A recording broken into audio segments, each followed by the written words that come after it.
Okay, students, let's come back to recursion.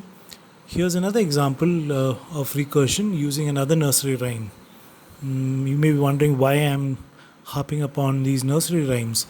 Actually, I'm doing it for a very good reason. These nursery rhymes, they have many examples of counting from 1 to say 10 or counting back from 10 to 1. And these examples are very useful for writing simple programs using recursion.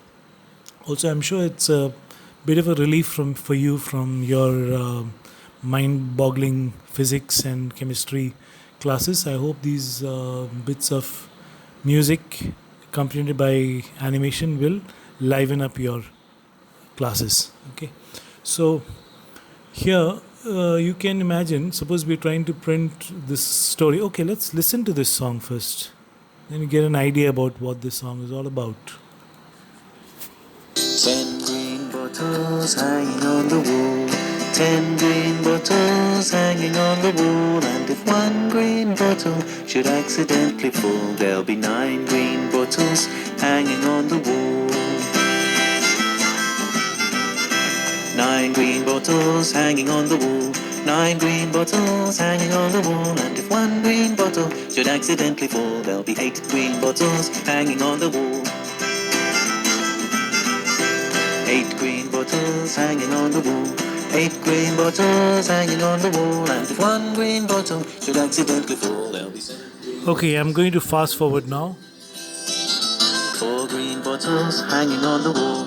4 green bottles hanging on the wall. And if one green bottle should accidentally fall, there'll be 3 green bottles hanging on the wall. 2 green bottles hanging on the wall. 2 green bottles hanging on the wall. And if one green bottle should accidentally fall, there'll be 1 green bottle hanging on the wall. 1 green bottle hanging on the wall.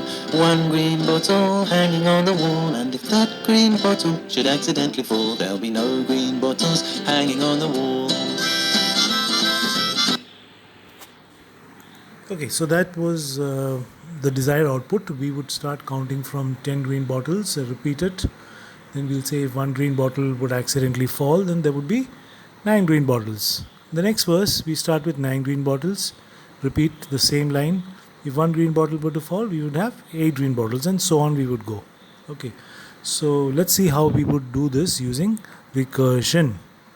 So suppose we're starting with 10 green bottles. This 10 is copied into n here, and green bottles is invoked with the value 10.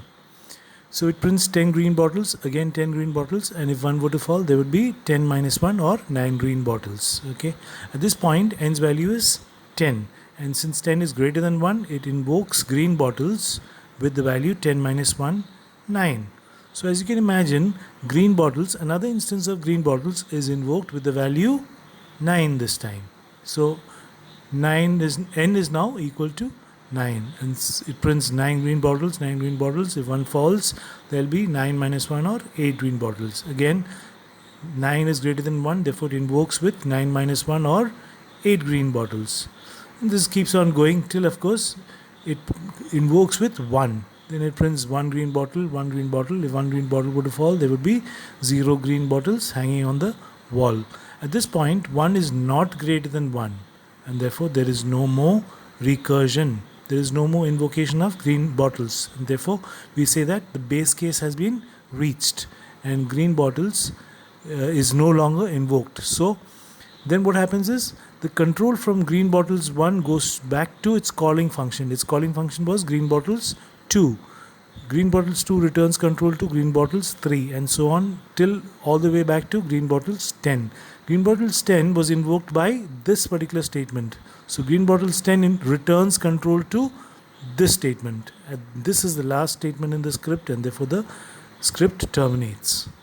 Let's have a look at an animation with this. Here's a code that we're going to be using, and here's the animation. So green bottles with 10 as a parameter is invoked. Okay, so it prints 10 green bottles, etc., and then it invokes green bottles 9. Green bottles 9 prints, and then it invokes green bottles 8. Green bottles 8 in turn prints and invokes green bottles 7, which invokes 6 then 5, then 4, then 3, and so on. It goes all the way to 1. Green bottles 1, which is our base case.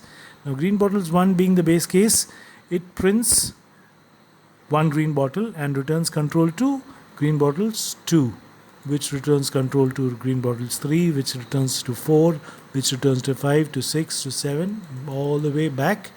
It goes to green bottles 10. And green bottles 10 was the first function to be invoked from this point, right? So when the control comes back here, there are no more statements to be printed and the script terminates.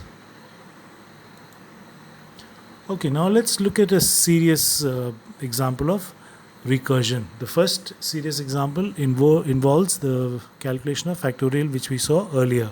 Factorial is a classic example of recursion. So you can see that 5 factorial will be calculated as 5 into 4 factorial. Of course, when we did the chapter on loops, we did this same kind of an example using loops, and this was the kind of code that we did. Of course, in this case, we are going backwards because if you remember, the definition of recursion says that each successive step is simpler than the previous. Therefore, we start with the biggest case and move down to the base case, the simplest case. Okay, so that's why we're doing this backward counting, and this same style of backward counting is reflected in this part of the code also. So suppose we're trying to find the value of 5 factorial. 5 gets pasted into n here, and we are invoking fact 5. Now n being not equal to 1, the control comes to the else part, and here we return 5 into factorial 5 minus 1 or fact 4. This is exactly what you see here. Okay, now fact 4 in turn means n becomes 4 here, and again we come to the else part. The control comes to the else part. 4 into fact 3. 3 comes in place of n, and this continues. Let's have a look at the code. Let's have a look at the animation, which will make it easier for you. Of course, the code is still here. Let's have a look at the animation. We are calling fact 5. Fact 5 itself, it returns 5 and it invokes fact 4. Here, see, 5 minus 1 is 4. Now, fact 4, once it gets invoked, it returns 4. See, the same value n into fact 4 minus 1 or fact 3.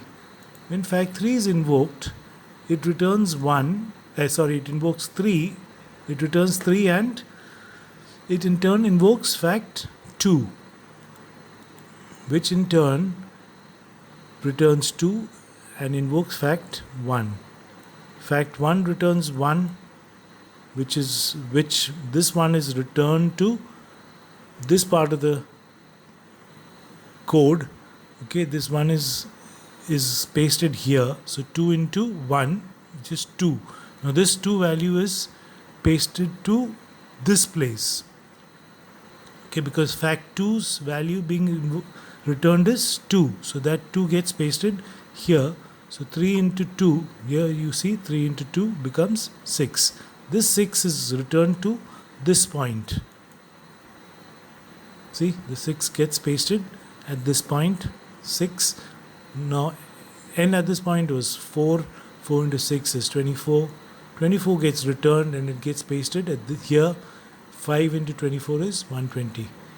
And fact 5 was the first instance of the recursive function being called. Therefore it does not return anymore. In fact, it returns to its caller, which was this statement here, and it returns 150, which is the answer. Okay, that's all for today. Hope you were able to understand the animation and the video technique. This is the first time I'm doing something like this. It took me quite a few days actually to get this organized. I hope it gets better with time. Okay, I'm going to be sending you the Word document which has the equivalent of this. Please copy it down into your notebook, and there will also be some exercises for you to do. So please do it and send it back in the customary usual way using the MS Word format. Thank you. Have a nice day. Bye.